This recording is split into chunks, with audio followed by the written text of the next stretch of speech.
Sandra, do you have the sheet of paper about the rules for It's testifying. You hear before you come in for public session? public comment at the end.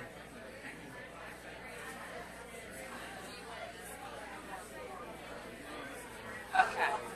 I can put it. Can I wait? I'll put it back. And do you notice that I have an extra tool here this No, evening? take this away. That intimidates me. You can have any of mine.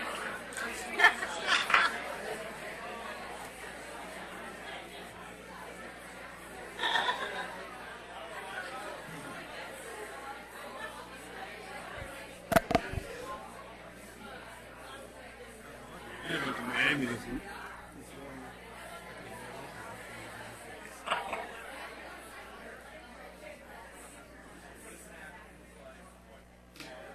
Hello, Tom. How we doing, Tom? I should have walked up here rather than driving up here. You'll probably had parked far enough away, done this well, but I don't think I'm illegally parked.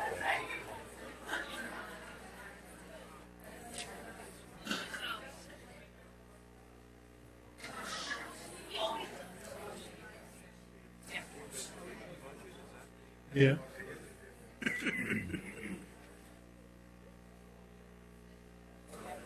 Yeah, it was.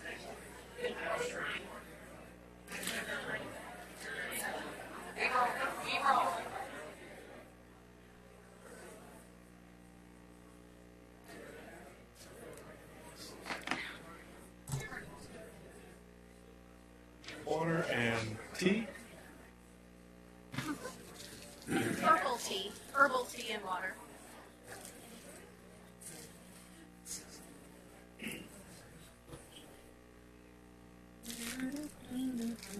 I got 6 o'clock now. Ready?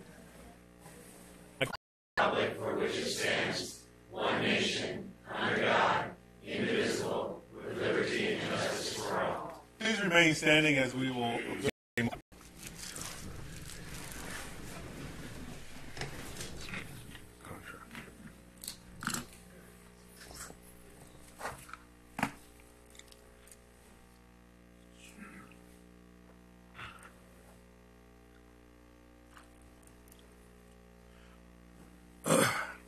A notice from the Maryland Department of the Environment, Water, and Science Administration. This is a application received for a state permit. It's informed that on file that the administration arrangements have been made for inspection and copying if you desire. In particular, Hemar Farms, Inc. of 11277 Chesterville Road, Kennedyville, has applied to appropriate and use an annual average of 92,500 gallons of groundwater per day and 562,000 gallons per day during the month of maximum use for crop irrigation. Water will be withdrawn from 2 wells in the IKEA aquifer. The project is located at 30241 River Road, Millington in Kent County. The wells will be drilled to a depth of approximately 180 feet. Impacts to the resource were evaluated using aquifer data from geological reports available to the administration. In making the evaluation, the withdrawal was modeled as being pumped continuously for 60 days at a maximum rate of 562,000 gallons per day with no recharge to the aquifer. Anyone interested in looking at the complete application, please contact John Grace, Chief of Source Protection and Appropriate Division, Water and Science Administration in Baltimore, Maryland. Telephone is 410-537-3590.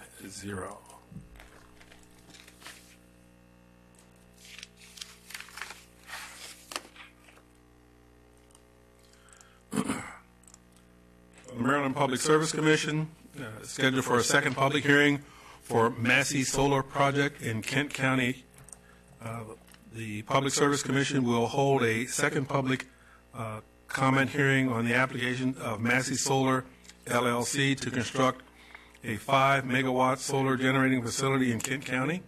The hearing will be held on Thursday, April 26th of this year at 6:30 p.m. at St. Clement's Episcopal Church, 32940 Maryland Line Road in Massey, Maryland.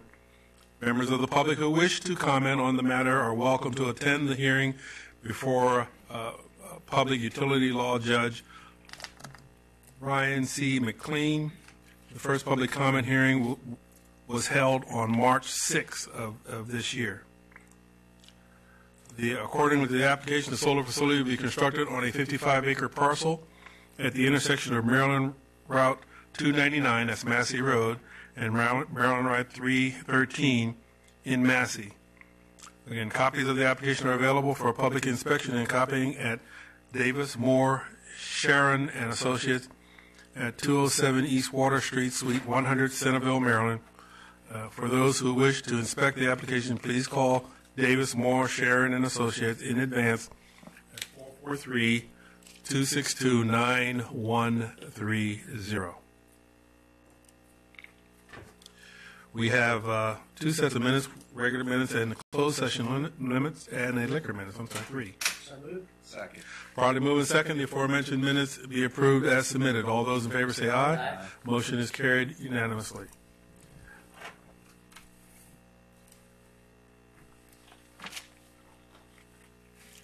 The report out of the closed session that was held on April 10th. In the closed session, the commissioners discussed the appointment, employment, assignment, promotion, discipline, demotion, compensation, removal, resignation, or performance evaluation of appointees, employees, or officials over whom this public body has jurisdiction, or in accordance with the general provision articles, section paragraph 3-305, sub B, sub 1 of the annotated code of Maryland. Topics discussed: consideration of individual employees' performance evaluations and or compensation. Reason for closing: confidentiality of each specific individual request. No action was taken. We do have a raffle permit from the Democratic Club of Kent County. This is a raffle only to be held at the American Legion on American Legion Road in Chestertown on May 1st of this year between 4 p.m. and 7 p.m. Second. Probably moving second that the aforementioned application be approved. All those in favor say aye. Aye. Motion carried unanimously.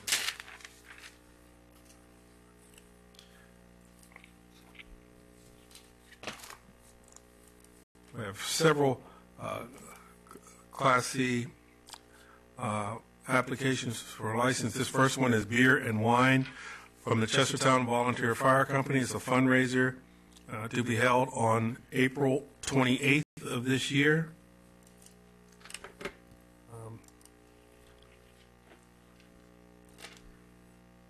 We have another one for beer, wine, and liquor from the Rock Hall Volunteer Fire Company in the Chesapeake Room in Rock Hall to be held on April 28th of this year.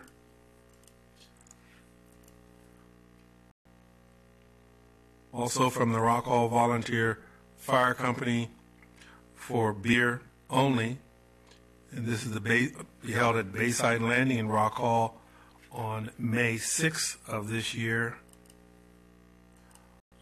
From the Rock Hall Volunteer Fire Company, application for beer, wine, and liquor to be held in the Chesapeake Room at the Firehouse in Rock Hall on May 21st of this year. And the last is the application for beer, wine, and liquor from the Radcliffe Creek School as a fundraiser in Wilmer Park on May 26th of this year. Since these are applications for a liquor license requiring a public hearing, this is that public hearing. Anyone have any comments for or against the aforementioned applications? Hearing none. Make a motion to approve.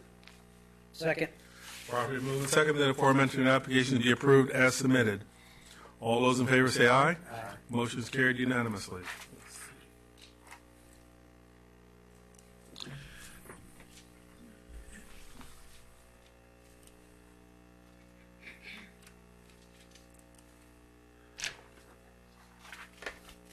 Resolution 2018-03, the Kent County Commissioners of Kent County, Maryland, adoption of the updated county comprehensive plan, whereas the county comprehensive plan was last updated by resolution on May 2nd of 2006, and whereas the Kent County comprehensive plan update has been prepared in accordance with the provisions of the land use article subsection 3 of the annotated code of Maryland, and whereas the Kent County Comprehensive Plan update process was formally and publicly launched in 2016 with multiple work sessions, 3 community forums, and citizen opinion survey that received over 600 responses.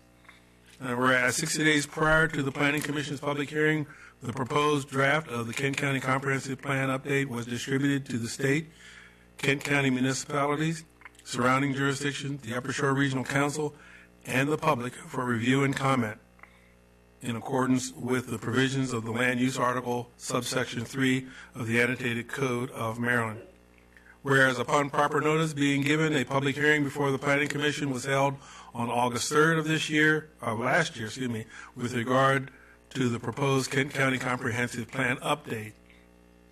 And whereas the Planning Commission has unanimously approved the Kent County Comprehensive Plan update and voted to recommend to the County Commission the adoption of this plan to replace Kent County's 2006 Comprehensive Plan. And whereas the County Commissioners of Kent County, Maryland, held a public hearing for the recommended Kent County Comprehensive Plan update on March 27th of this year, and whereas the County Commissioners of Kent County have considered all public, verbal, and written comments to the proposed Kent County Comprehensive Plan update and have requested amended language to the plan, vision, and purpose, the economy section, and the transportation section of the plan to illustrate the county's desire to strengthen strategies which support flexibility in the Route 301 corridor. And whereas the County Commissioners of Kent County, Maryland find that the Kent County Comprehensive Plan update complies with and is consistent with pertinent provisions of Article of the Annotated Code, to it, paragraph 3. Now, therefore, be it resolved that on April 10th of this year, the County Commissioners of Kent County adopted the Kent County Comprehensive Plan update as amended as a comprehensive plan for Kent County, Maryland, attached hereto as Exhibit A, signed this April 14th, 2018. Make a motion to approve the updated Kent County Comprehensive Plan Resolution 2018-03. Second. Properly moved and seconded to approve the Resolution 2018-03. All those in favor say aye. Aye. Motion is carried unanimously. We have a comprehensive plan.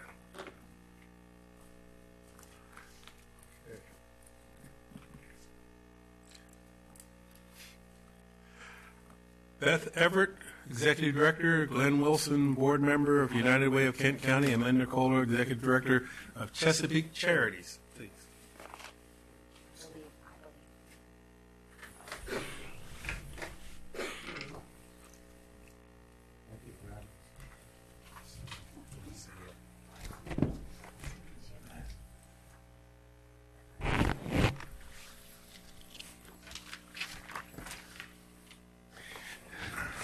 So thank you for having us here tonight. As the commissioners and the county knows, the United Way of Kent County has been serving the community here for over 60 years. And we currently have 24 agencies that we support that do a variety of good work in the county. One of the things, though, that we decided that we needed to do for 2 reasons is to really take a comprehensive look at what the needs are in the county, really focusing on what needs need more attention. And we did this for 2 reasons. One is we're stewards of the contributions that the public provides to us, that to the tune of over $200,000 a year, and we support a lot of good agencies. But times change and needs change. And so we thought for, being the stewards of those funds that we should take a look at this. The second thing is we want to show leadership in being able to provide a report that I believe can be used for good throughout the county and for agencies, public and private, nonprofits, to help move some of these initiatives along. So we commissioned Chesapeake Charities. Linda Kohler will give a brief overview on a PowerPoint of a report that's pretty comprehensive that we asked her to take a look at all the existing studies that are out there, because there's a lot of studies. In fact, a lot of them are sitting on shelves. And they tend to be very targeted because of the funding source or the purpose. So we said to Linda and her staff, get your arms around these, try to synthesize them, but then pull out, if you can, where are the needs that we think need more attention. And as I'll talk after she gives the presentation, we're prepared to jumpstart some of these. So I'm going to turn it over to her, let her walk you through this and about it. I told her she has 6.5 minutes. So we'll move that along, and then I'll make some comments and take any questions you might have. Okay. All right. So the methodology, we did look at all the studies instead of redoing it. We just took what was already out there.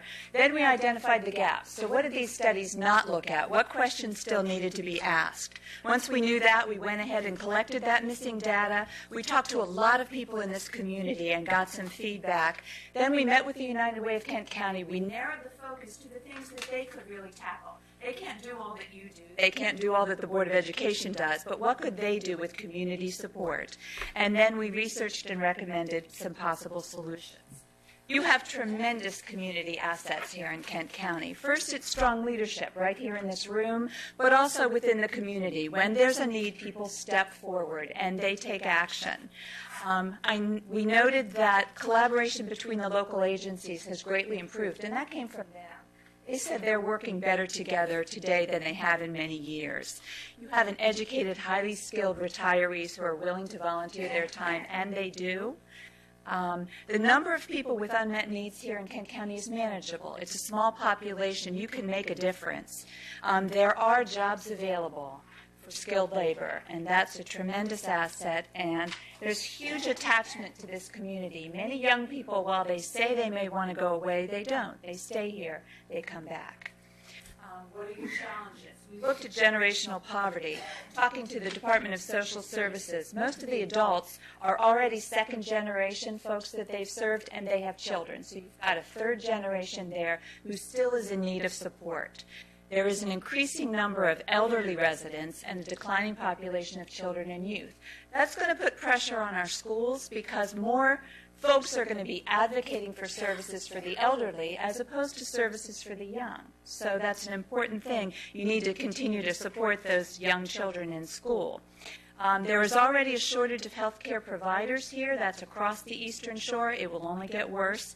And another challenge we saw was a third of the adults 25 years of age and older don't have formal education beyond the high school diploma or GED. So they're not necessarily qualified at this point for the jobs that you have available. Key demographics that really spoke to us and how funds should be allocated. More than a quarter of the children under 5 years of age live below the poverty level. That means when they enter the public schools, they have a number of challenges, and they're not going to have the resources in the home that the schools need to fill in and provide. Adults 18 to 34 are your largest group in poverty. We learned from just anecdotal information, a lot of particularly young males work seasonal jobs. So while they may do well in season, then there are months that they're not working at all, or they're underemployed. And the number of seniors who can't afford a basic household budget is increasing. 5.6% of seniors 60 years in age and older live in poverty. For the health sector, the United Way focuses on the health sector, financial stability, and education. So we broke it down according to their key areas. We found that transportation, it just cut across everything, but many folks can't get to the doctor's appointments that they have scheduled. There's a huge problem there. Other people who, we talked to lots of older folks who still have a mortgage on their home, and each month they make a decision. They pay the mortgage, they don't necessarily fill their prescriptions. And they'll carry it out. They'll go 1 month and get prescriptions, they'll wait 2 months, then on the next month they'll get them again. There certainly aren't enough providers and specialists in this area, and those that are moving to the Talbot County area, it makes longer commutes for the folks who live here in Kent County, and just overall services for older adults are not adequate at this time. As far as education, the public school system is doing a terrific job, particularly with those young children, and we felt that as far as other groups, really sustaining the education programs that are effective, that we were encouraging the United Way to do that. There are some tremendous summer programs here, and that supplements what students, particularly low-income students, would not be getting necessarily from other sources. So that was important. Providing learning outside the home was also important, particularly for low-income youth. To focus on those non-college bound youth, make sure they have the skills that they need to get a job. Some of them are particular trade skills. Others are just basic soft skills. You know, you can't be looking at your phone when you're meeting, when you're trying to interview for a job. You have to show up. You have to dress right. You have to do certain things. And just more role models for at-risk youth so that they see the opportunities in the community and they're excited about them. Not every child's going to go to college, so those non-college bound young people need to know there's something here for them. And there is. They just don't always know about it. For financial stability, the multi-generational poverty, one of the statistics that was kind of shocking to me was that 42% of children born to parents at the bottom of the economic scale stay there. So you've really got to make a difference because you can change that trajectory. You need to have an educated workforce for all those jobs that are here, and that's a key piece, making sure we match the skill set. Transportation to those jobs. A number of folks closer to the bottom end of the scale said, I got the job, but I didn't have transportation. I lost the job because I was late, or I didn't get there. And so that's a key piece. And affordable child care. Again, child care is one of the largest expenses for many families. So it needs to be available near those jobs. So our recommendations, what could be done? Since transportation cut across every field, we felt it definitely needed to be looked at. And the studies that are out there are multi-county studies. Nobody's just looking at Kent County. What specifically do Kent County residents need, and what's here to help them? So we recommended a study from the Community Transportation Association of America. The United Way is going to apply for that. We've been guaranteed that they will come and do that study at no cost. And so what we would just ask in the next couple of days are some letters of support so that they will come here and do that study. Multi-generational poverty, to provide seed funding for the programs that really bring the whole family together and help families in poverty look at the solutions that they are willing to embrace. Low-income seniors, we recommended additional funding to address service gaps. And for the information and awareness piece, again and again, as we talked to folks, there were silos here in the county. Some people knew what was available, especially if they worked in that field, but other people who needed the services had no idea what already existed. So the United Way has worked to expand the 211. We looked at that. The 211 database was really pretty incomplete. So they're going to go ahead, fill in that database, and then make it readily available so that people can connect either by phone or on the internet to the services that are here. Any questions? So just before we open up, just a few more from me, and that is, we did not attempt to list all 100 or 1,000 needs that are out there. There are a lot of needs that we have. We're trying to focus on the ones that need more attention. For example, you didn't see a lot with education here because there's some wonderful efforts going on with the school system and organizations to support them that, for example, United Way funds a number of these that we will continue to fund. We're not going to pull back on any funding. We're looking to supplement that to get into these 4 areas a little deeper. As you can see from the action plans, we're taking the next step. We've continued to contract with Chesapeake Charities on transportation and on generational poverty to bring the players together to see if we can't get something going. We don't want this report to go on a shelf. we got to get some action, and that's what we're going to attempt to do. And we have agencies that do already in the county provide support to seniors, and we've asked them to come and apply to be an agency for us so that we can start to fund where there's a need, for example, home ports. So we came to you today really for awareness and support, for this, for example, this study that we want to get done. Probably having a letter from the commissioners wouldn't be a bad thing, but we welcome any questions that you all may have. There is a very detailed report, 40-some pages, 50 pages, that this is just an excerpt from that really walks through this in more detail. It's very readable, and if anybody would like a copy of that report, see one of us, and we can get you the copy of it. Any questions that we can answer for you all today? Just the fact that you all do a great job here. You neutralize a lot of issues and bring them all together.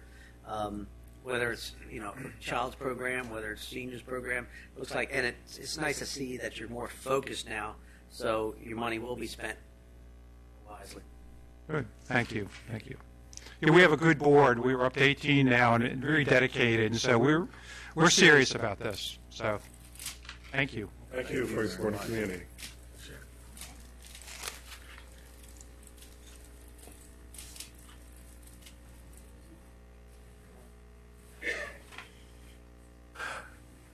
Kathy Frey, Finance Director of Delmarva Community Services. No? Santos is right there. Here they come. Okay. Making your way up.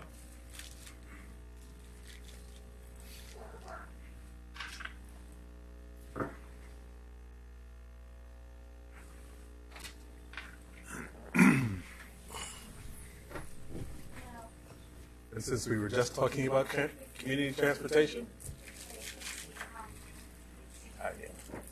Who's Sandy?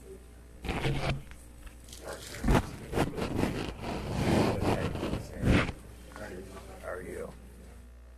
Good to see you.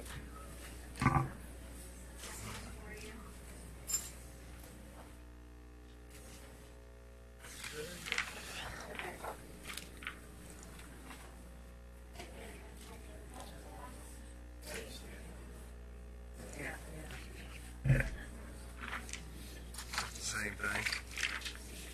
Oh, thank you very much.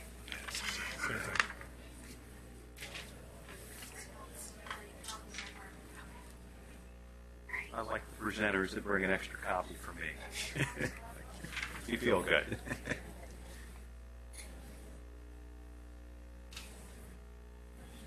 Okay. Good evening, Good gentlemen, ladies. Thank you for having us here tonight. Thank you. The opportunity to present our budget request for FY19 from Delmarva Community Services for Delmarva Community Transit Services in your county. We have requested $131,000. I believe it's the exact same amount as the prior year. And you've been funding us at a level of $114,000. So we operate public transit services in your county with funding from the Maryland Transit Administration. We have fixed routes, which are federal and state funded, and we're requesting $50,586,000 to support the local match requirement for these grants. We also use state money mainly for demand response door-to-door type services, and there's also a local match requirement in this grant, and that is equally, actually no, not 50, but $52,571,000. This year we're asking you to contribute to the cost of two replacement vehicles, and some surveillance equipment that is in each one of our vehicles, and radios and preventative maintenance as well. And that cost is $18,000. Preventative maintenance is something that falls under capital grants now in the MTA world, even though it's operating funds. And I think you've heard us talk over the years about our one-stop mobility management service that we offer in your county.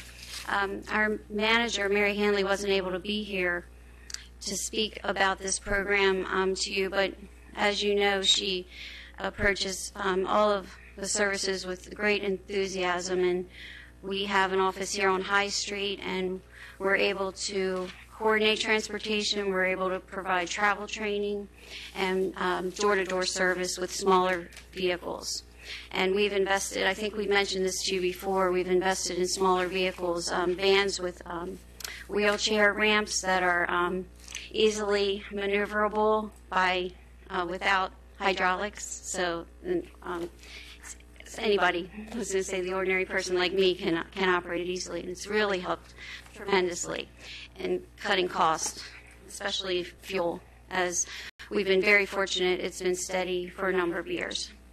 I'm not so sure it's going to remain that way, but we've all been very fortunate. I've heard that there's going to be an increase in fuel, that you may feel the impact of that as well.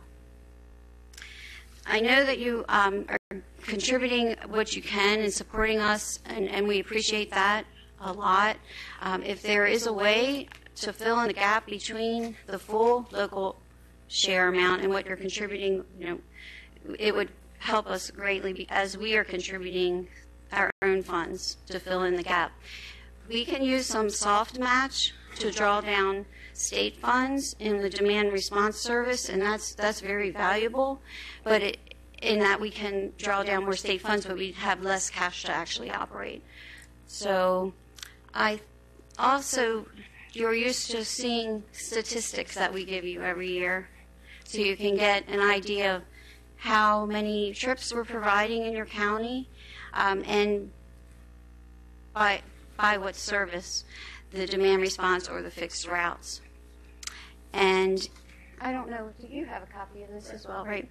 So your statewide specialized transit service is what we call STOP or demand response. And in Kent County, we're providing 22,000 trips a year in public transit. This doesn't include the mobility service, and there's an additional 12,000 trips a year provided by mobility management service through the travel training operation. In our fixed, on the second page of the fixed route funded through 5311, typically Kent County operates Route 4 and Gerald, I think it's 4A as well, and we're covering 10,000 trips a year and 134,000 miles in a year and 6,200 service hours in your county. We want to introduce Ron Stanley as the head of our operations for transportation, and Gerald Duncan is the Kent County dispatcher. He's here every day, and we're housed at your building. We had Shore Aging and another organization a couple weeks ago that made a comment that part of the seniors and the fact that they still, you're not meeting their expectation of what their needs are as far as transportation, as far as small vehicles and that sort of thing. And they said they met with you folks at some point. Not recently. Well, how long ago did they meet? We met with the Commission on Aging a couple years ago, probably. So we need to get you. So we need to get you guys back together. And also, as was presented, the last group that was here, United Way, of course, identified transportation as a very critical issue.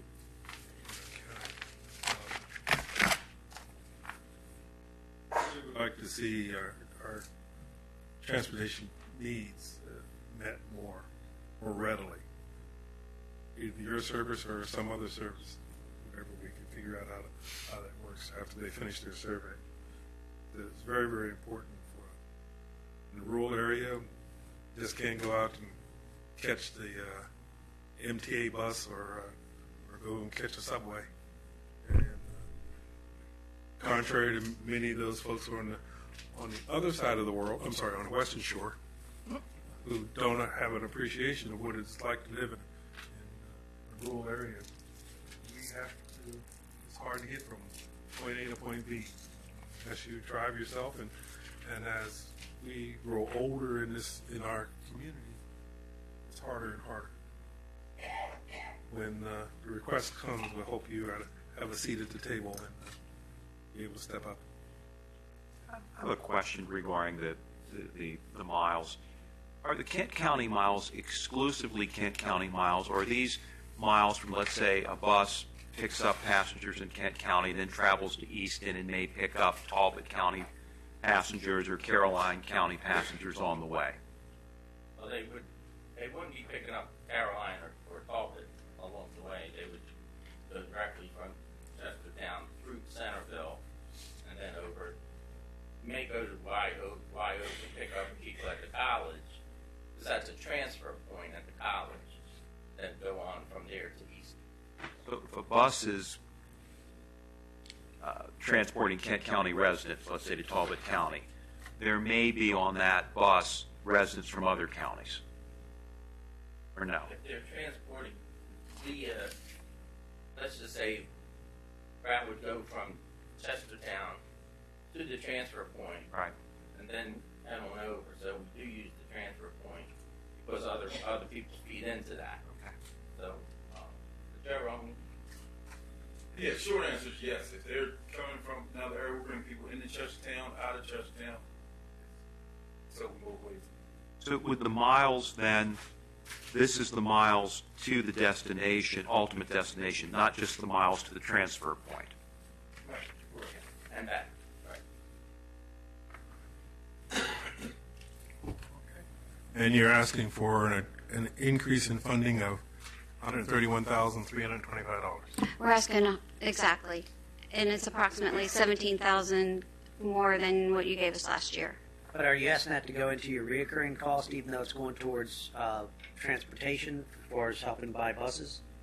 The 18,000 of it is to help to buy buses. We're asking for it for the local share of the match to be able to draw down. You're asking for 18,000 plus the 18,000, 17,000, some dollars difference in the operating. We're asking for 131. Right. Last year was 114. This year you're asking for 131, which includes. That includes the bus. Right. Again, it's a capital expense. So are you putting that into your reoccurring cost of 131 for next year, so you come back and ask for 131 next year instead of just asking for help with the two buses out of our capital money? Last year, we asked for 131 and you gave us 114. It all depends on how many buses are being replaced. This year is 2. Now, sometimes more than 2 buses are up for replacement, but what we do is realistically, we think we're probably only going to get 2 or 3, and we let you know that. So you could say most likely it'll be 2 buses a year, which means with a flat funding on the federal and state level, we're going to continue to ask you for 131. It will probably be the same. It won't be less. But it might be more if we get 4 buses and we absolutely know we're going to get them, and we'll let you know that. Okay. And the state pretty much dictates when the buses are going to arrive, and often they're tied up in contracts. And you've been supplementing that since last year. We didn't give you 131. You've been supplementing that out of something you call soft money. Soft. You know, we if we're able to come up with some soft match, we'll use it to draw down funds, but that doesn't help cover the actual real cost of a bill. It just allows us on a paper transaction in the formula grants to make it all work. We've been supplementing the difference with our own funds. Okay, good. But the point is, you can still do that. You can still have monies. Do you have a fund balance with your organization? We don't really have, as a non-profit, we're typically don't have a lot of excess cash. Fund balance, I've heard you say that term before, to me in my world is equity, not cash.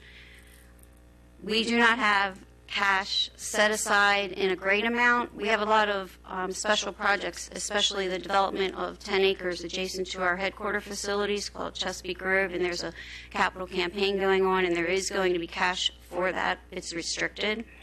But we're strong. We can weather storms. We have borrowing power. And we also have some admin money. We have some facilities that we rent. We can make the choice to cover the gap, and we do so because we want to help. How much should we cover and for how long?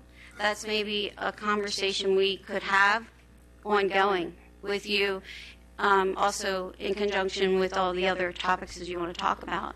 We want to help as much as we can, but right now we're not getting the basic local match for the basic service covered in the MTA grants. The other counties working out as far as local matches. One of them is giving us the entire amount, and another is giving us much less. Is giving you much less? Yes. And the one, It still takes the passion to match all these grants. So there is some void there that we wind up having to cover, especially for the capital. Because if we don't have continuing capital, Again, we it's, don't have a transportation. but if you can continue to absorb when counties run short and they have to cut their funding like they do, it seems to me for the last several years, six years I've been here, every year you found a way to cover what one of the three counties or one of the counties or two of the counties couldn't come up with. So there is a cash, as you say, equity somewhere for you guys to keep repurposing. or debt. You've been borrowing at $18,000 this year. You perhaps might have to borrow just to keep your program going. Yes. Keep your program running, not our program. Universal program. You guys operate it. We've looked at outsourcing or trying to do something different. So we're just trying to make sure I's are dotted, T's are crossed for the best thing for our taxpayers. That's a diminishing return plan, that's all. So, okay. Well, and I'd just like to say that, transportation in these rural counties is a big deal, and it's on a lot of people's minds that your program's really the only form of transportation we have in the county. And some of these other organizations have highlighted the fact that it is important for a lot of people that's their only means of getting around. So maybe some of them have some better ideas, and they could build on what you have and make your program even better.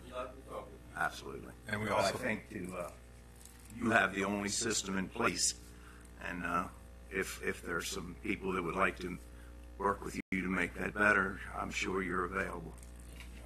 Sure. And we do appreciate all your efforts and your staff.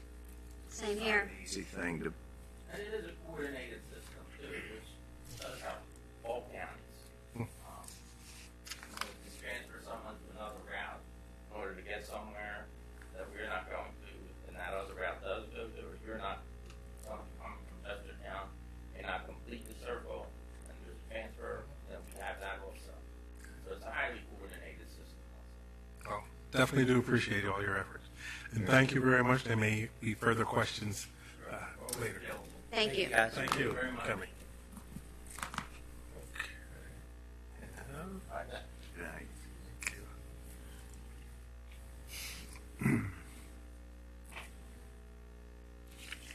Dr. Karen Couch, Superintendent of Kent County Public Schools, and members of the Board of Education. So, most of you there.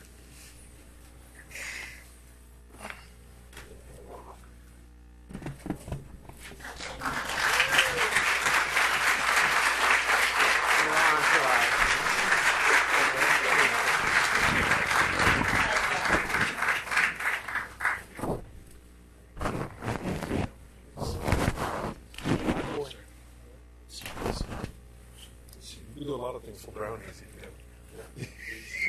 Pass those out. Well, good evening. Good evening.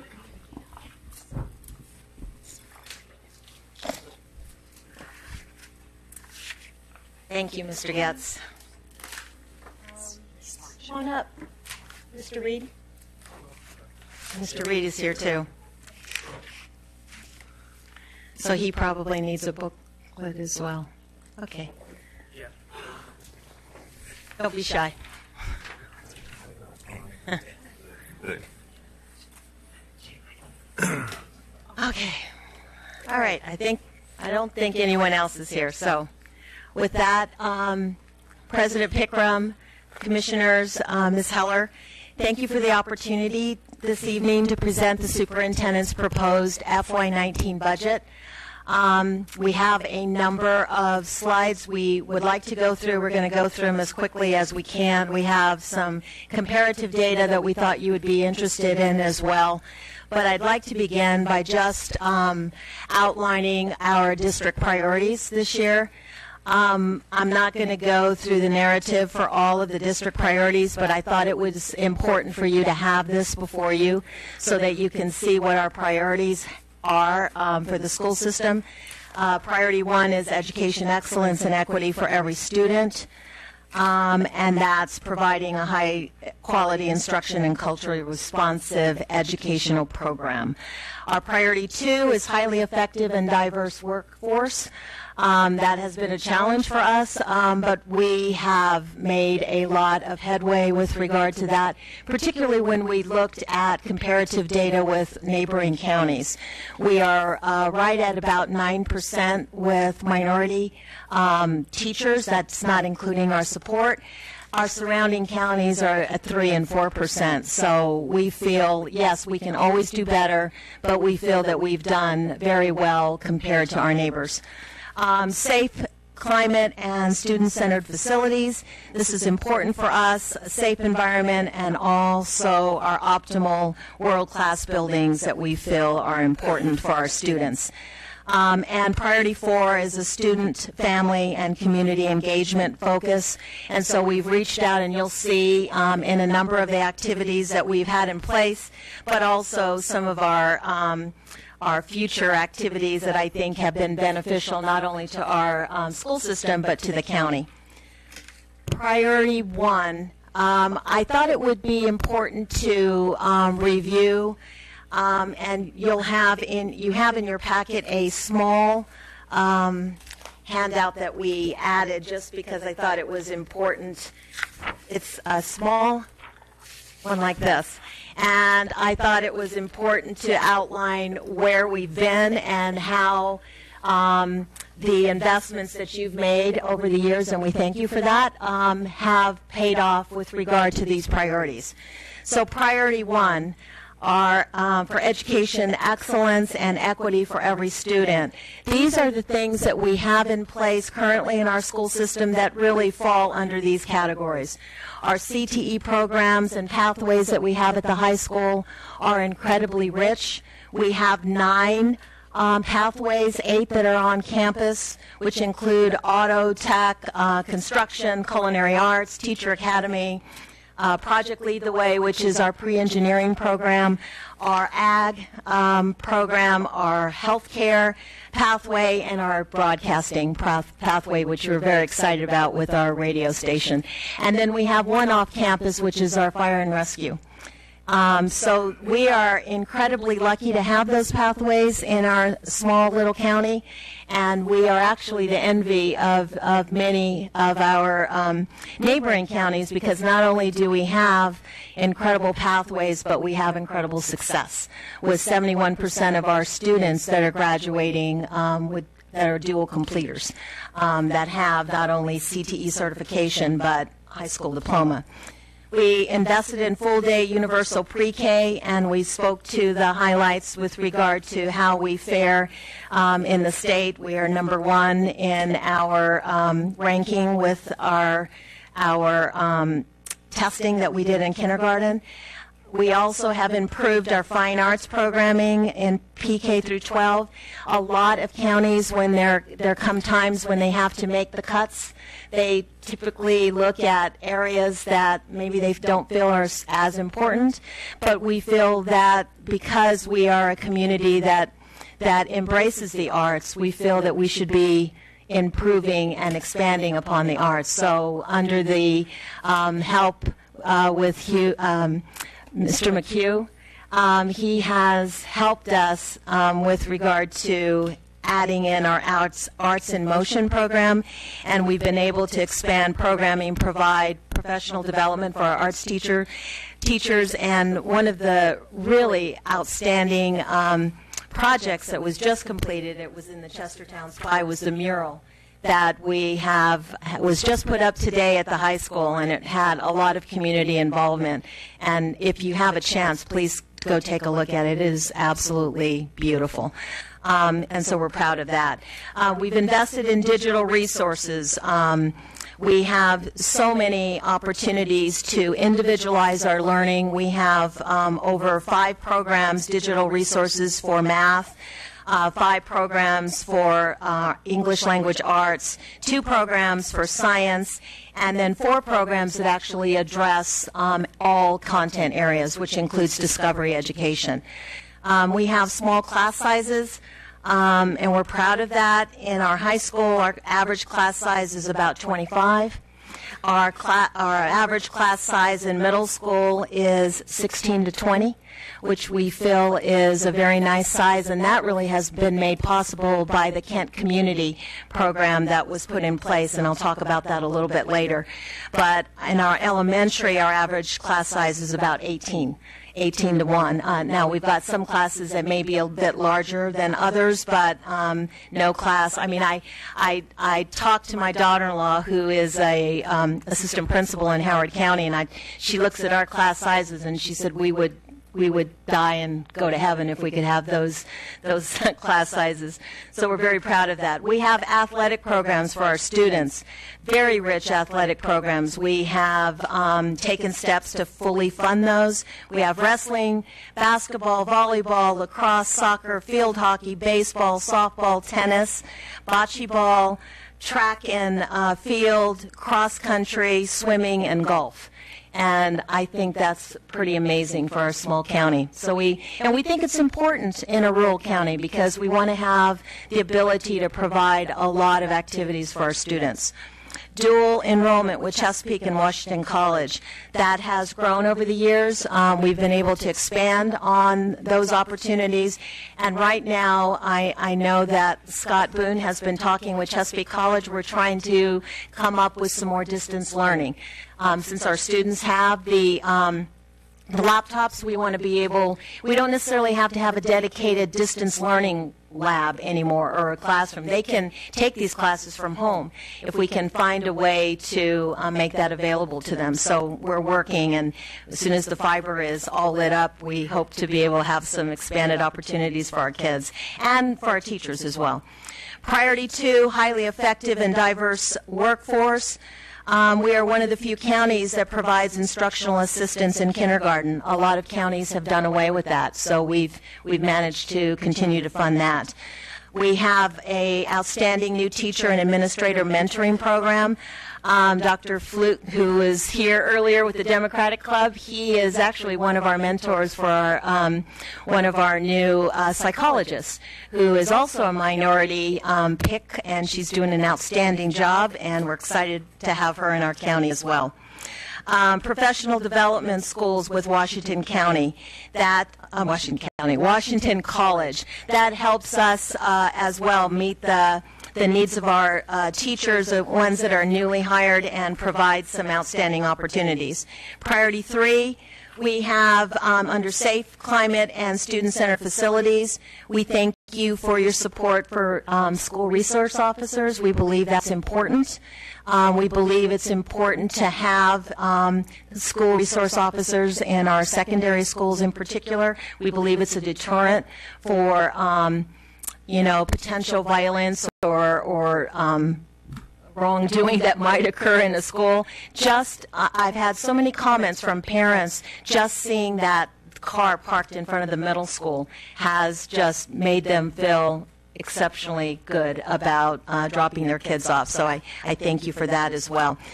Truancy behavior interventionists. As you know, the truancy officer was fully funded by the LMB, and then not.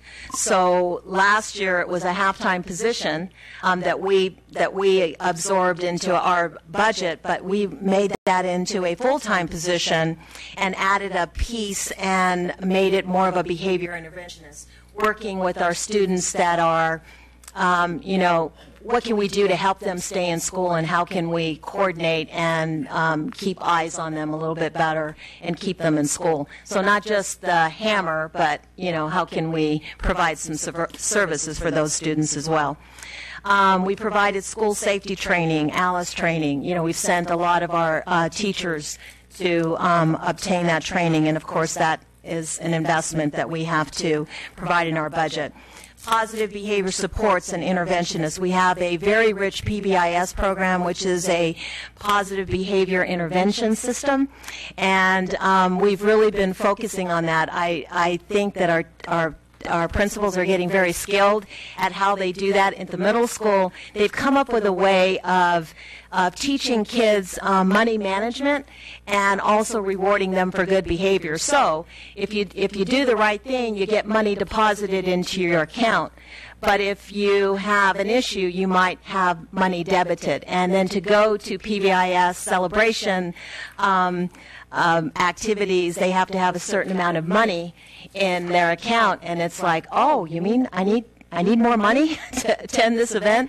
So we're trying to teach our kids, and they have to write checks and those kinds of things. So I think it's a very ingenious way of applying the PBIS program. You doing that in middle school? In the middle school, social emotional foundations of early learning. That's a SEPL training. That's training that has really been coordinated by, it is now Dr. Keene. She just finished her I know I'm going to give her a little clap here. She just finished defending her doctorate, so she's no longer Miss Keene. She's Dr. Keene. And so she has provided a lot of the training for SEPL, and it also has been provided through the Judy Grant as well. And I think that helps us maintain a safe climate for student-centered facilities. Priority 4, next generation scholars. I would really love to come back at some point and talk to you about this particular program. This is something we started this year. It is funded through the Maryland Business Roundtable, and it is funding that provides college access for our students beginning in 7th, 8th, and 9th grade, and will continue to move up. It's really a program that enhances college awareness, college completion for low-income students, because oftentimes they're first-generation students that are thinking about college, and they may not have those supports at home. So this program provides them with the idea, puts the idea of college. What does that mean to them? What is their earning power going to be? And what does that mean overall? And the idea is when you complete this program, because we'll continue to move the program up, follow the kids as they move up to 10th, 11th, and 12th. By the time they graduate, the goal of the program is to have college fully funded for all of the students that participate. So they get guaranteed access grants. So this is one of the really great programs I think that we have in place as well. We started the Multicultural Committee, which I'm excited about some of the actions that we're going to move forward with, and in terms of teaching our teachers to be culturally responsive, and what can we do to create a culture that's more accepting of diversity. And we have work to do, but we've also made some great strides in that too. And I don't want to speak too soon, because I want to be able to announce this at a time that makes sense. But we, through the help of our president, Trish McGee, and also with Kurt Landgraf, we've got an exciting event that we're going to announce next year. And I just tease you a little bit about that. And that's really going to work with our Multicultural Committee and maybe identifying some speaker series that we can bring some outstanding minority speakers because Dr. Nettles brought out the minority community. And so that really meant something to us, because we looked in the crowd and we thought, wow, is this what we need to do? So we'd like to do more of that and provide those opportunities to bring out the entire community. We've got school improvement teams which address the needs of our students, identify areas that they may be lacking, and then our Kent County Middle School, Kent Community. This is something that was begun by our new principal, Dr. Speary. She's got Kent Fit, Kent Arts, Kent Bay, and Kent Tech. And she's actually brought in, she's established partnerships with businesses and organizations, and they come in every 3 weeks. Students get to pick an area of interest, and while they're having fun and learning about something, she's providing some dedicated professional development for our math and ELA teachers so that we can improve instruction in the classroom and our kids can have better outcomes overall. So what would this budget do for the priorities, and what new educational investments would this provide? We would have we have a pilot 3-year-old program. This, although it's not going to be funded through the state foundation program or any funds that we're asking from you. It would be funded solely from the Judy grant. What makes this program outstanding is, and I have read the full needs assessment from the United Way, and there were several areas that were areas of need that were listed in that particular assessment for education, and that was providing more programming, high quality instruction and programming for infants and toddlers. And so this would help us, because the difference with our program is we can provide highly qualified teachers. We have the ability to provide wraparound services with, that we can provide, social workers and provide counselors or whatever they might need to provide in-home services and address those needs. But in particular, I'm not certain by this, but we're looking at how best to serve the community with a 3-year-old program. If we have more students that need assistance, then we are looking at a half-day program, which we can service up to 20 students. It just depends upon what the need is. But essentially, the goal is to address our families that are in poverty that may not be not be providing services to their students, to those students already. What do you think the effect that would have on the existing programs like? Well, I would hope that we could work together and coordinate our services more effectively. If we can partner together, and we in terms of coordination and agencies working together, I see us actually working together even in a more focused way so we can meet the needs of our families. Including Head Start. Yes, exactly. If ideally, if we could be in the same location, we could share a lot of services and actually provide services to a greater number of families. Digital literacy opportunities. This is really under the coordination of Dr. Jacob. We're very proud, and we just recently announced technology summer camps. We're going to increase our ability to address digital literacy.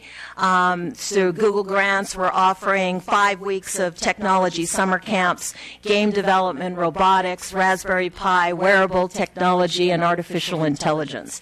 So I think those are investments that you've made with regard to what we've been able to do, not only with our devices, but the expertise that we have in-house now to expand our opportunities for students.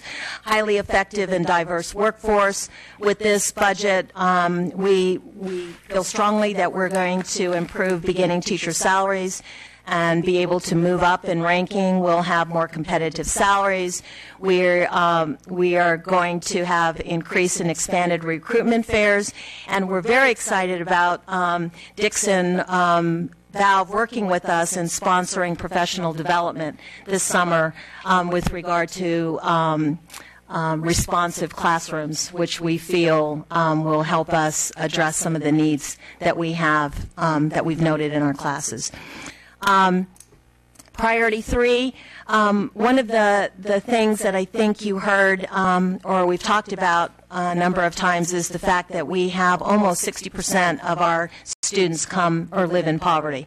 They are farm students, so they come with the problems that come with living in poverty really address the social emotional needs that our students need.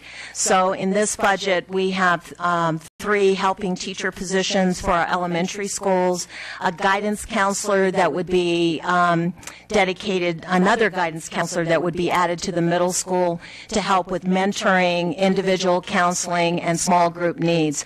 A lot of our students at the middle school need help with anger management. They are going through divorces. Their families are going through divorces, so they're having some difficulty with that as well. And some of their parents are incarcerated. So providing that one-on-one counseling would be beneficial. We would add another half-time behavior specialist. That would be, we have a half-time special ed coordinator that is retiring, so we would like to make that a full-time position, and then make the other half of that a behavioral specialist. And what does a behavioral specialist do? They provide comprehensive approaches to behavior management. So what they're doing is they're evaluating the students, they're collecting data, they're working with the teachers to provide interventions for the students, and they're monitoring all the time to see how the kids are doing. Do we need to adjust a behavior intervention plan? Those kinds of things. That's what makes their skills valuable to our schools and to our teachers.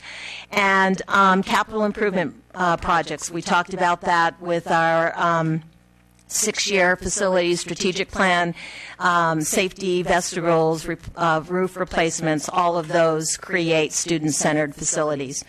Priority number 4, our student family community engagement. 21st Century Grant. We're working on the new grant. The new grant award is coming out. It's due yesterday? May 11th. I knew it was coming up. So Chesapeake Charities is helping us with putting the grant together. And one of the things that was noted, again, in the needs assessment with that was completed with United Way is that we need more after-school programming, in particular for our middle school students. So we are going to direct this new grant towards providing that programming for after school for our middle school students. Can we provide tutoring? Can we provide, and then we want to be able to provide transportation, because that's the biggie. We can have after-school programs. Are the kids going to get home? So we want to be able to write that into the grant as well, but we'll also continue with our summer programming as well. But this would augment a need that's been identified within the community. Family engagement liaisons, we're going to be using our Title I money to at our schools to create and to identify specific roles in which we can reach out to families, and we need to do a better job of doing that. So that will be utilized with our Title I monies as well. We have 3 new social workers in the budget. And the value of social workers is they identify needs that are interfering with students' learning, and they work with families to get them the help that they need. So there is a lot of value, and I think that these are wraparound services and needs that public schools are crying for all over the country. So we would feel very fortunate and provide our teachers with the needs that they have in their schools. Kent County Middle School is creating Dixon. Dixon is working with them to create some student internships and leadership. So we're going to be identifying some of our students of not only, of all diverse backgrounds to participate in a summer leadership institute at Dixon. So what we're trying to do is give our students these opportunities and these leadership opportunities early on. Don't wait till they're in high school.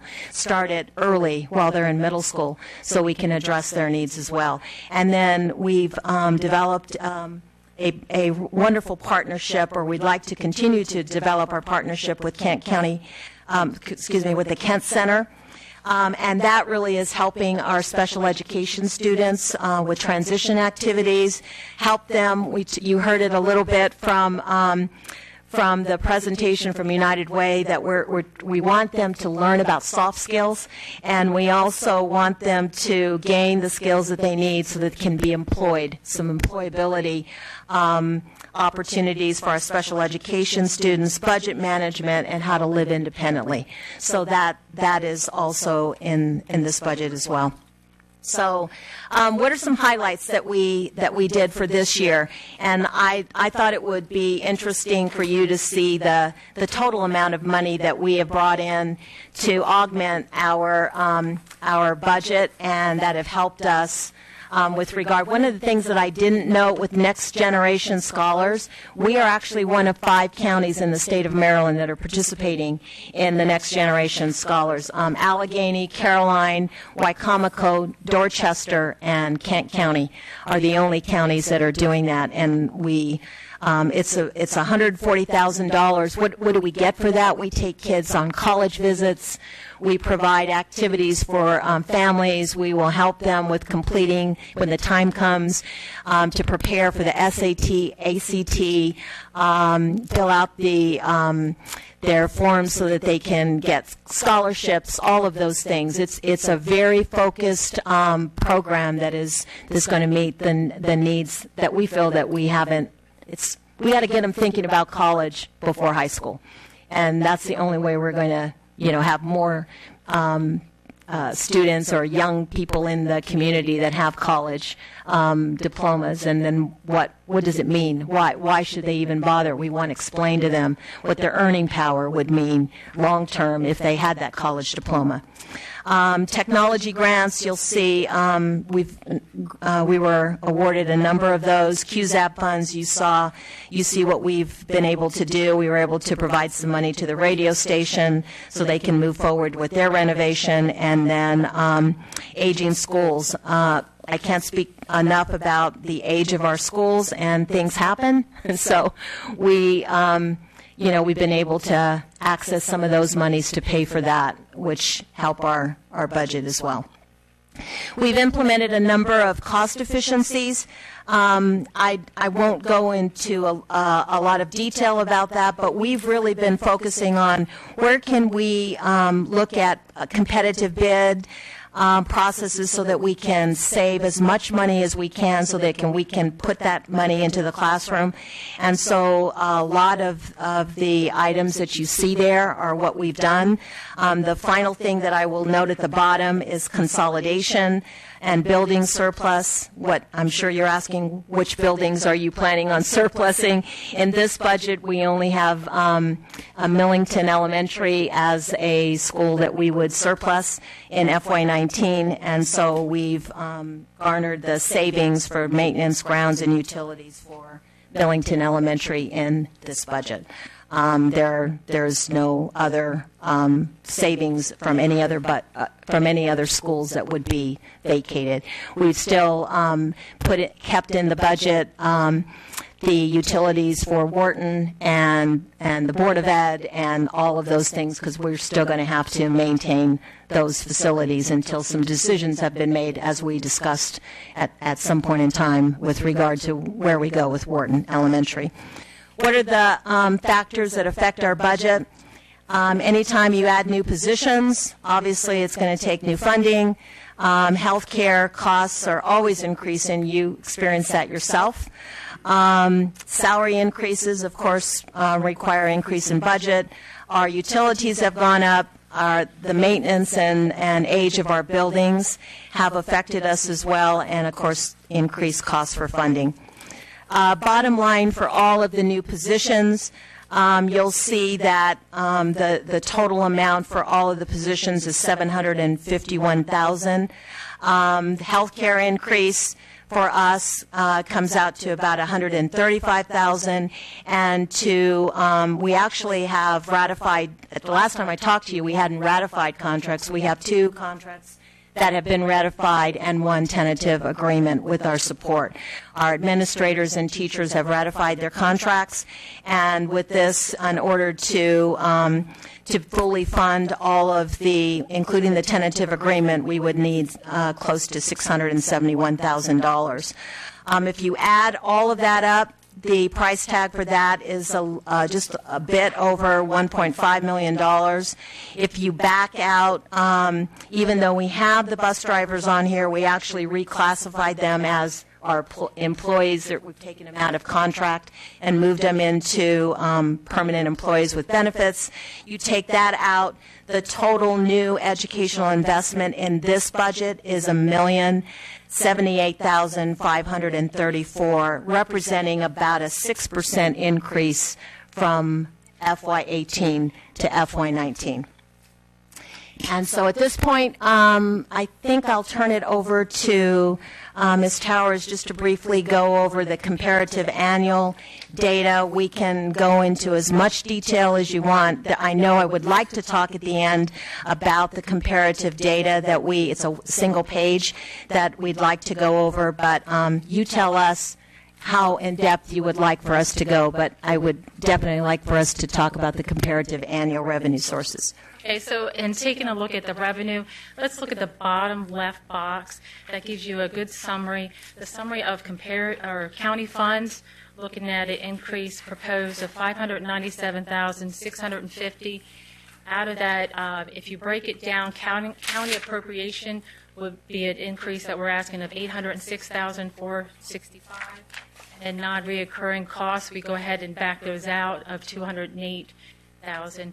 So we're looking at, in this proposed budget, of an increase in revenue of $542,517. One item of note that's highlighted in yellow I want to bring your attention to, on our audited financial statements, there is an unrestricted amount of $397,168 that's available to bring into FY19. As you see, the number there is in yellow. It's $695,000 is what we're going to need to balance the budget.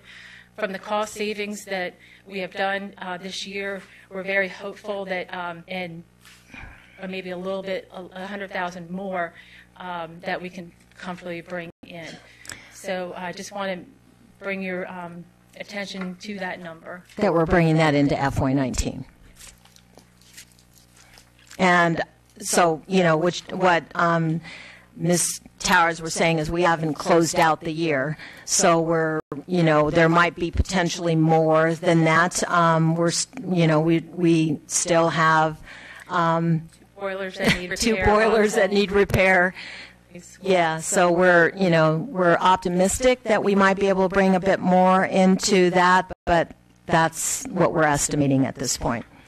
The next page, you'll see the non-recurring cost requests. I did not change this because this is what you approved, but based on what I spoke to earlier, we're obviously the carpeting for Wharton is not something that you're going to fund. But we don't know the total cost for the bus depot because we may have to actually add more asphalt or hard service, so we don't know, what the actual cost would be for that. So, certainly if we need more than the amount we budgeted for, I'm hopeful that some of that could be transferred to the bus depot. We are happy to go through more of the details, or we can quickly go through them. Your pleasure, President Pickram. No. Okay. All right. So could I just briefly call your attention to one page, and it's the comparative data. It's this one page right here. It's on the last side of your booklet there, your folder. Just a one-pager. If you open your, the other side, Mr. There you go. I thought it was important, and I really want to credit Ms. Towers for putting this together. We started thinking to ourselves, what has been the investment in the classroom? And, we felt like it was important for you to see that in terms of see the numbers from 2017 in that's including if our budget is passed and we are able to see the new positions into our budget.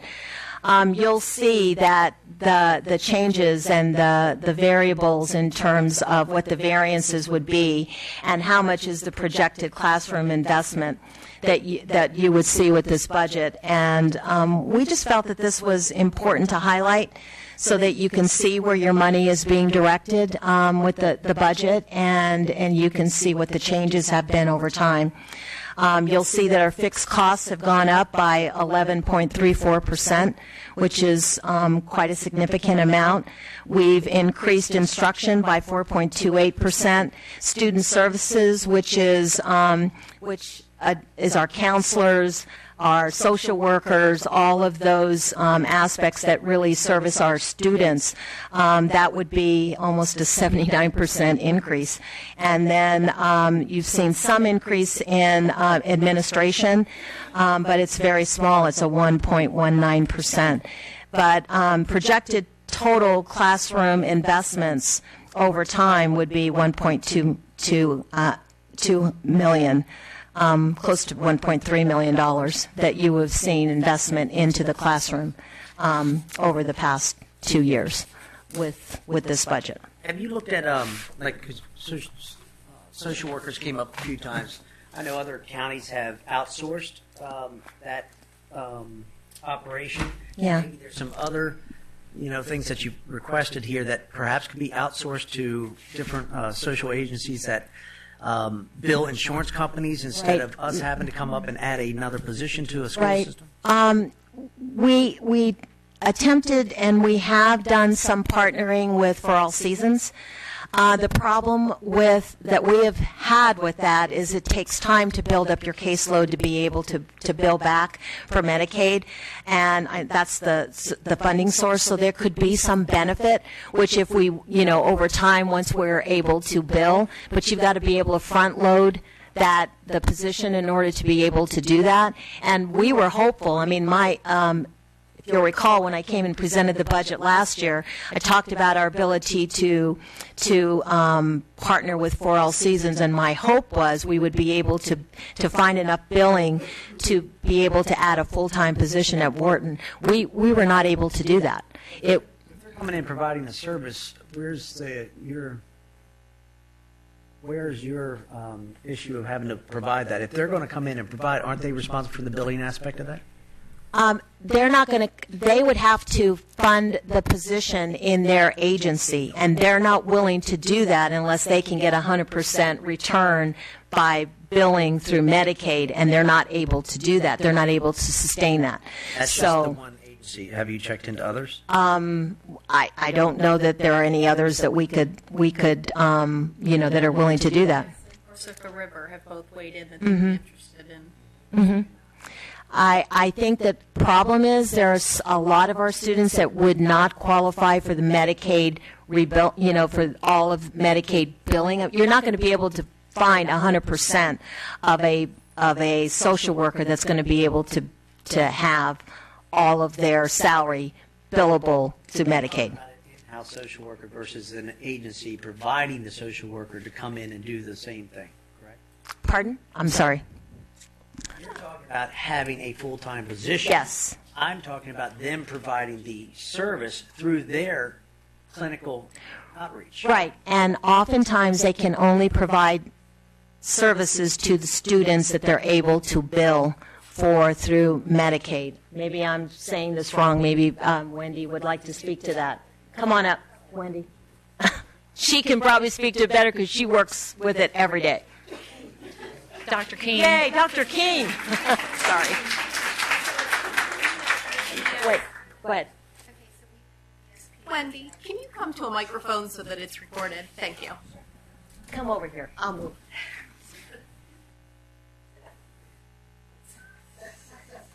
Mrs. Williams and I have met with agencies prior to today, and we met again today with ESP. Because they're a fee-for-service provider, they're not able to do that unless they have a caseload with consent from parents to service those kids. Does that make sense? Sure, but wouldn't it be in the best interest of the parents to consent to help their kids in the school system? Of course. It would be, yes. However, part of the issue, yes, so absolutely. But part of the issue is that the parents have to go to the agency to sign the intake papers. They have to do a lot other than what if we had it here in-house, because they're our employee, we don't have to get consent to work with them. You bill their insurance companies? No.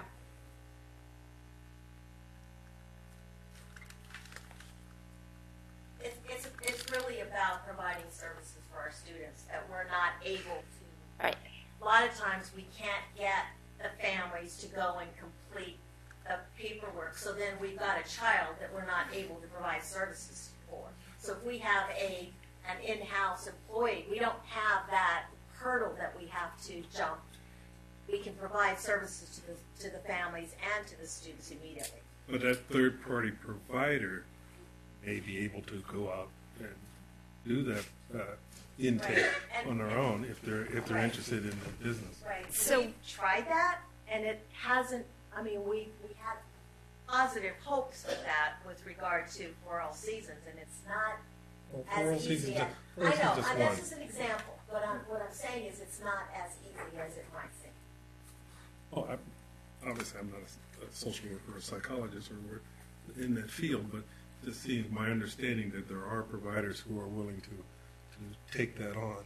So while they're willing to come in and they are willing to help and work with us and partner with us, they have to build the caseload. So what was explained to us was that once we get this caseload, yes, we'll be here. We can provide on-site consultation for crisis management, but we cannot intervene because we don't have permission to work with these families. So in order to work with the family directly because of liability and insurance purposes, parents have to consent to that agency working with their child, whereas if it were a school employee, they don't have to consent because they're sending their child for their education to our agency, to the public school system, so that way we can go ahead and provide that service as needed. Another thing the school-based social worker can do that the on-site provider cannot do, like through ESP or other agencies, is really work with that family and help them with those internal resources that they may need as a family, such as families who are struggling. Maybe the dad just lost the job, or the mom, has to go back to work, and now they need childcare and food stamps. So our in-house social worker actually works with these families and works with the other agencies, such as DSS, to help partner and get those services provided to them as well. Okay. Thank you.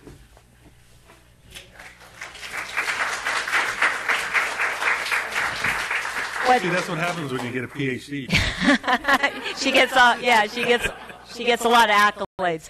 I would also note that by also having the person in-house, a lot of school systems are really identifying their social workers as behavior interventionists because they can actually spend more time in the classroom as well and provide that support. So, I mean, there's a multitude of things that might be that we would have a greater flexibility by having them as school employees versus an agency that may only be able to focus their attention for this, for this portion of services, and we can actually expand those services to our students. And the real genesis with this as well is that we do have the one social worker that's spending time at all of the schools. And it was kind of testing the waters, to see what the results would be. And so going into our public hearing and kind of hearing some very passionate testimony, folks that actually are working with these children that have these needs. Needs, it really showed great improvement. The problem is that our schools, Rock Hall, all of the schools are seeing this person 7 days a month, maybe, for all the students in that particular school. So that's where the genesis and the steam kind of started building that, hey, this is really working, so let's try to do this here and let's make it, kind of part of the model. So that's why we're so, speak for myself, passionate about it, hearing from folks and kind of seeing it in action. It's really helped those kids. So. Yep. Okay. When will we be getting the capital or your capital expenditures, the priorities of which Right. what's That was part of the 6-year facilities strategic plan that I presented. The Tier 1 is what we would request, and so there's some dollar amounts to that. I know that you at a previous meeting you were speaking to the $8 million, the local, and I think I went back because I wasn't sure if I heard it correctly, and the $8 million was directed at for Wharton, but it was actually for the entire capital. The facility strategic plan, the $8 million local was if you would fully fund all of the priorities for the 6 years. That wasn't just directed just at Wharton. It was for all the schools. If you did Tier 1, Tier 2, and Tier 3 over a 6-year period, that's what that $8 million was for. So I don't know if maybe you might have misinterpreted, or maybe we weren't as clear. Dr. Lever and I may not have been as clear, but projects associated with. Right. And I wish I would have brought that with me, but the $8 million in particular was to fully fund everything on that 6-year plan. For Tier 1, I want to say, I don't even want to say, because I will say it wrong, and I want to get that number to you, and I want to make sure it's accurate. Commissioner Fithian, are you talking about the CIP over the course of the next so many years that's due to the state every year? Okay. So he's not talking about the strategic plan. He's talking about the I understand.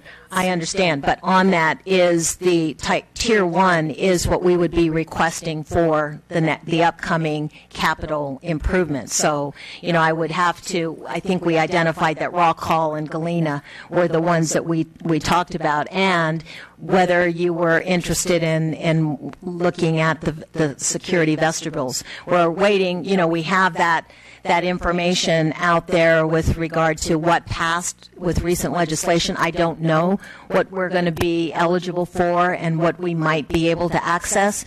I'm waiting to hear more information about that. As a matter of fact, we're going to Security Summit on Thursday, so I'm hoping we'll be able to hear more information about that.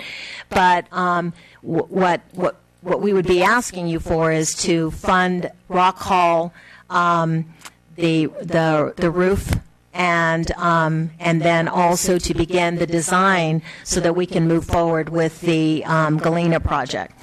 And so, that was presented within that 6 years facilities strategic plan. What you actually want us to put on that capital improvement plan, we have to have that discussion. So It would be helpful if you sent us what I would like.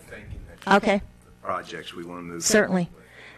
Upcoming year. We don't have an amount for the security vestibules, but that would have to be designed and figured out, and I just don't. Also wait, because the state has put forward millions of dollars for us to go after. Right. And I know we got 4 As schools. President Pickram said, what that means for Kent County, it remains to be seen, but certainly it's out there. Yeah, I think we shouldn't lose sight of the importance of those. So, I want us to make sure we keep it at the forefront, but capital improvement plan is being resolved. I'm in the process of working with Dr. Lever in making those edits, and we're adding in there that the change with regard to Wharton Elementary, that everything is going to be status quo for now, and that we would consider the capital improvement projects as soon as we're ready to bring that forward to the board and have them adopt that. I'll be in a better position to bring you that number. Your one sheet that showed investments that have come back, or amenities that have happened because of grants and so forth. I would like to see you add the $300,000+ improvements to the football field and so forth to that, because it was a gift, basically from the commissioners to put that new field in, and it's not there, and it's important that the community knows that it was there, and that's money that did come out of the taxpayers' coffer to help the school system. Right. last year. Right. It was, yeah, I see what you say. That was a change that was made with your budget that I didn't understand, and because it was approval of your budget, and I didn't fully appreciate what was in there until after the fact. So I thank you for that as well. Yeah, I understand. They also realized that the newly passed legislation dealing with school security, even we put an SRO at the middle school and we have one at the high school. And what was addressed to us was the uncertainty as far as what to do about the elementary schools. Exactly. Seeing whatever state requires, we'll do. Earlier today, we did have a presentation dealing with vehicles. I don't know how many vehicles the school system has, but other than buses. Other than buses. Mr. Wheeler could probably answer that. We don't have that many. We have very few, but go ahead. What we were doing, what it was a presentation by Fleet management. Fleet management. It demonstrated, if you look at the numbers and you believe them, that a way of saving vehicle costs rather than purchasing vehicles, leasing the vehicles. And there's a whole regimen on how they flow through the system and save money. So offer you an opportunity also if you want to look at that. And we haven't decided whether or not we're going to go in that direction or not, but at least that's available. Yeah, we've got some very aging vehicles that have a lot of miles on them. So at some point, we're going to have to make some decisions. It's the way to keep a newer fleet, I guess. Yeah. And it's a cooperative contract, so it's. I understand. You did mention about excess Millington, I guess. Surplus. Surplus Millington, FY. Yes. So what I would like to be able to do is to bring that forward to the next board meeting as a resolution to surplus Millington. And then once that has been approved by the board, then we would send you a letter asking for you to accept that building, and then we would be able then to notify our insurance carrier so that we can get a little bit of credit on our insurance as far as our liability insurance for the building. I understand that the recent windstorm has done some damage to the school, so we put that, as far as some down trees and some damage to the fencing. So we turned that into our insurance company, and we're in the process of getting that addressed as well, so we can be good neighbors and leave things in good condition. The other thing that we did in closing of two schools. Well, one so far. Well, yeah, I know. There were some projected cost savings, and I don't see that in your budget. It is in there, the savings from surplusing Millington, but we're still going to have to, and we've been paying for the utilities at Wharton this year. It's going to be empty for a second year, so we'll have to pay for those, and that's in our budget to continue to do that. We still need to mow the grass and, take care of the building if there's, issues with that. So we still got to pay for the liability insurance for the building. So that's. Also, those personnel costs identified there. Oh, yeah. That was included in this year's budget, all of the savings for that. Yeah, so that won't be moving forward into next year. It's included in this year's budget.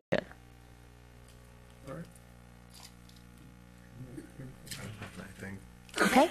All right. Thank you. Appreciate it. Thank you.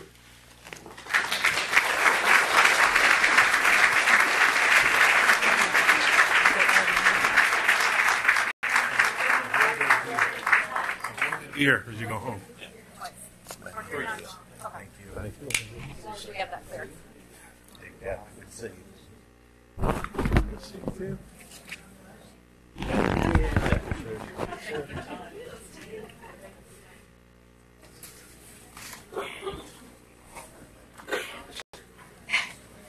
Box boy. Brownies. Aye. Just say aye. Okay.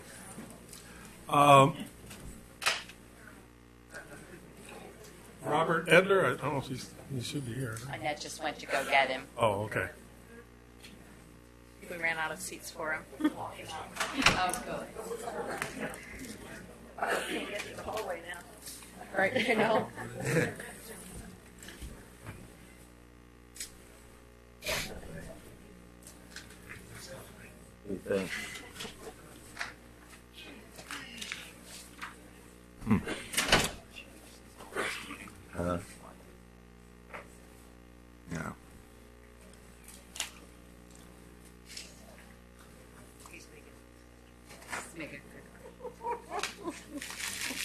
There.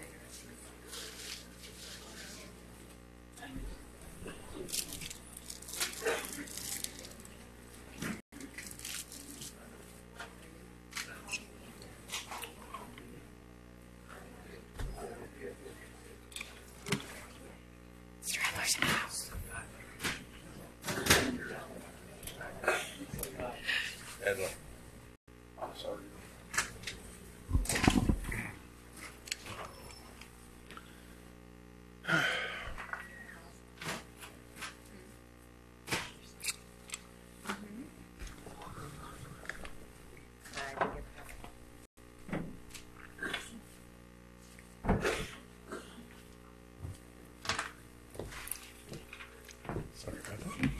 Got to do what you got to do. Yep.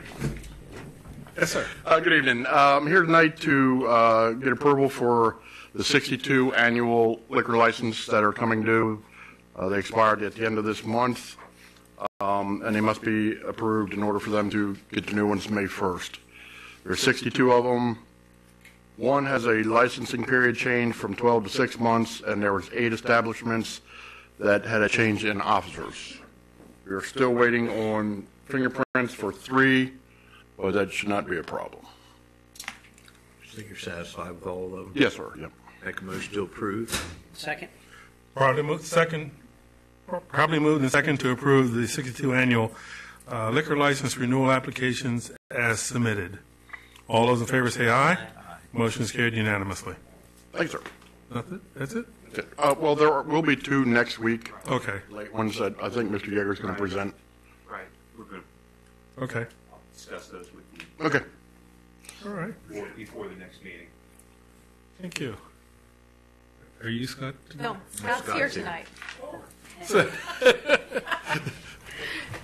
Real Scott, not the impersonator.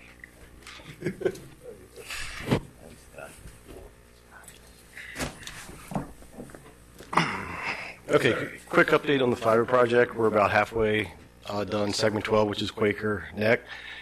It should be about another week or so. We should be wrapping that up. Maybe about 2 weeks to have the fiber pulled through, and then that'll be done. I think we're about 1,900 feet in Chestertown from having the backbone done. And we've shifted from having the backbone go down Queen Street to Cross Street. And so we'll actually be passing Fountain Park with the approval of the town. And hopefully we'll be able to offer some services during T Park. We can get go during in Fountain Park. So They closed off the final piece here on Route 20? Oh yeah, we're done. Yeah, all of Rock Hall that we have the fiber splicing tests are in. Everything's done. Okay. Okay, yeah, so they're ready to go. Quaker Neck and 1,900 more feet in Chestertown. Backbone's done. Yeah, we're going to be done here in just a couple weeks. The whole thing. I mean, we should be done. I mean, certainly by the end of April. Yeah, I think you'll still be seeing some pavers moved and some things in downtown Chestertown. You know, we got to tidy it up because it's all hard deck in a lot of the areas we're going. So you're going to be removing bricks, and by the time all the aesthetics are done, putting everything back, trash cans on top of the lids and things like that, we're going to try and use fire pots, trash cans to kind of cover those service areas. So you're probably looking middle of May to have all the finishing touches done. But I mean, it's down to a matter of weeks at this point. But other than Chestertown and Rock Hall, all our other anchor institutions, the fiber is lit? Yeah, so we're tapping off of everywhere where it's complete. We're actively tapping off all of those. And on the website, if you go to the progress reports, we're putting every one that's attached. You can now zoom in and click on and see each one of them that has access. Okay. I had a funny thing happen 2 weeks ago. One of the strongest supporters of the fiber project that I've met here in Kent County woke up one morning and one of those boxes was in her front yard. at ground level, and she suddenly said, that box don't belong there. Oh. So it was, it's amazing. It affects everybody a certain way, but, we talked through it and showed the benefit of that box being in her yard. So it was like, we've had it with the orange markers, whether it's on falling in the, but it's funny how people just react, be so positive, but when it affects them in a positive way, I think. I mean, I'd love to have the box in my front yard. So, but yeah, it was kind of, 10-minute discussion on why that box is in her yard. Okay, the other thing we have for you is we do this every year. I think last year we just submitted the signature items, but it's just the GSA schedule for cell phones. It's just the cap that says you can't go any higher than this. As April shared with you a couple weeks ago, we've actually cut quite a bit over the past year. This is the all-inclusive. It has public safety, everything in it for the mobile vehicles, all that kind of stuff. Okay. We have a motion to approve. So moved. Second. Partly moved and second to approve the Verizon Wireless GSA purchase order for departmental phones. All those in favor say aye. Aye. Motion is carried unanimously. Thank you. Adios. Take care. Yep. Thanks, Scott. Okay. Kent County LMB Community Partnership Agreement application. There you are.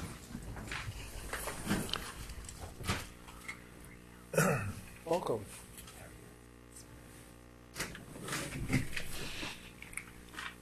I'm just requesting the signature for our application. It's our annual application to the Governor's Office for Children.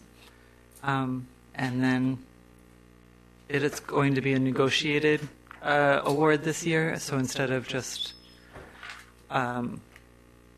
them releasing the points and the award as a final format, that we'll have a meeting in June with our board to discuss the application and any changes that they look for. Be confident that it'll stay level funding. Oh, yeah. The funding, it's a base allocation, a formula fund. So moved. Second. Okay, probably moved and second to approve the Kent County LMB's FY19 application. All those in favor say aye. Aye. Aye. Motion is carried unanimously. It was a long wait for a signature, wasn't it?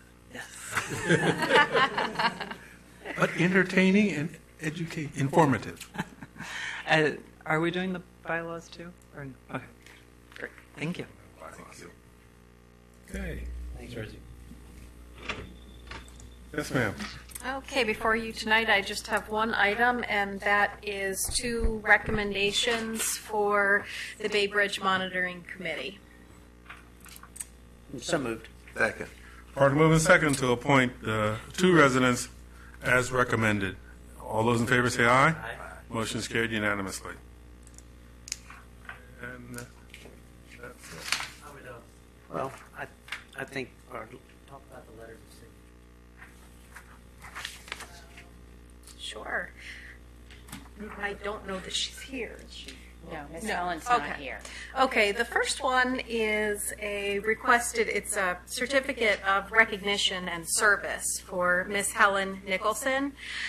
She was a foster child provider for a number of years here in Kent County with the DSS. And the second is a request to the Attorney General for clarification of the Transportation Article Section 4-407, and that is the specific text that gets consensus from the Eastern Shore counties prior to a bridge being built here in Kent County. The Senator's office has confirmed that they've requested information, but they have not received any information back, and this is another request from Kent County.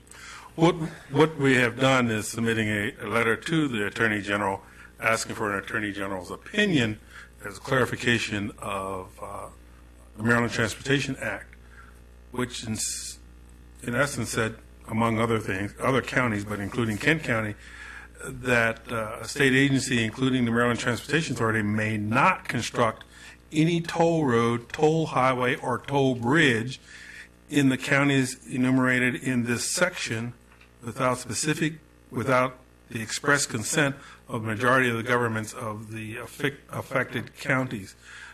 We're asking for a clarification, since if there's going to be a northern bridge Northern Bay crossing into Kent County.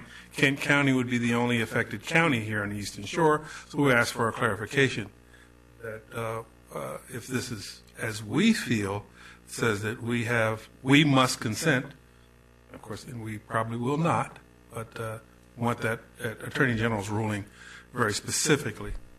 That. All right? Yep. Okay. That's it. Hold on. Okay, we have some public comment. Mr. Ed Silver, about teacher hiring.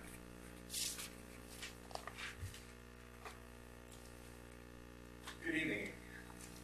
I just wanted to wrap around some things that we talked about. Oh, you got it. Thanks.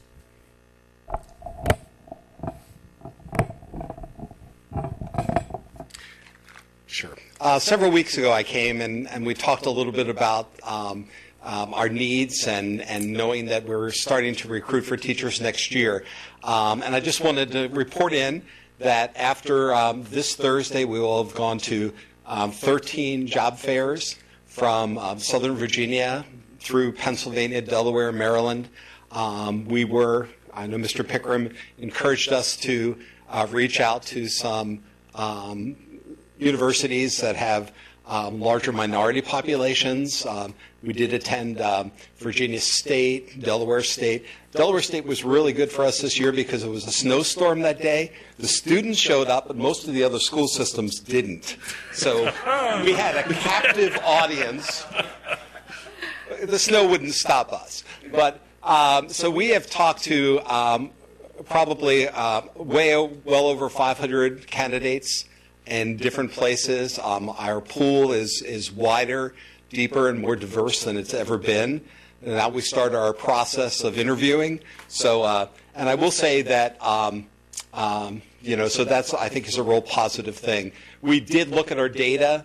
Dr. Couch mentioned that before, that really we are holding pretty consistent at about 9% of our teaching staff being minority teachers, which is really significant. It's not the highest on the shore, but it makes us third highest on the shore. Still areas to improve, but I think that's something that we keep on being committed to. So I wanted to say that. And the last thing is just to say a word. This budget, in terms of what we're doing with salaries, especially starting teacher salaries, can make a huge difference because it really puts us in a place that's more competitive as we go out there. Teacher programs are diminishing. There's fewer and fewer candidates. We want the best here, and we want to retain the best here in Kent County because we really believe that as a school system, that's the core of what's going to move us forward. So just want to say thank you very much. Well, hopefully, if she does, hopefully I'll be forwarding you a resume from also a graduating senior. Okay.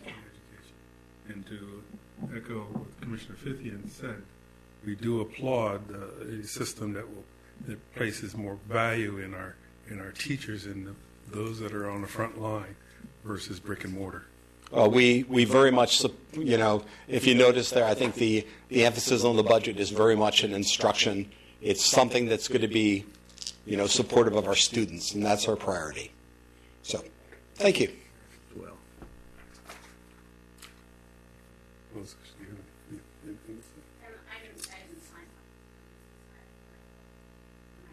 Sure.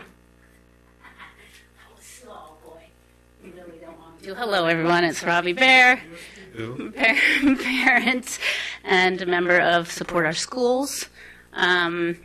I just wanted to speak on behalf of Support Our Schools. We are very excited about Dr. Couch's budget, and we would like to just publicly say that we hope very much that you approve her budget. One of the things that we are most excited about is the social workers in each of the schools. We think that that's going to really, really make a difference, not just, she spoke to the individual students and families that it's going to be helping and to the teachers, but that has a ripple effect on everyone's family. It's not just those kids that are being helped, it's the other kids in the classroom who no longer have to deal with sort of difficult issues that are happening in the classroom that aren't being attended to. So we're really excited about that part of the budget, and we think that those positions are really important. I'm also excited to hear about the outreach to the families, which is something that we have cared very much about, and glad to see that that's going to be also included in as one of their priorities.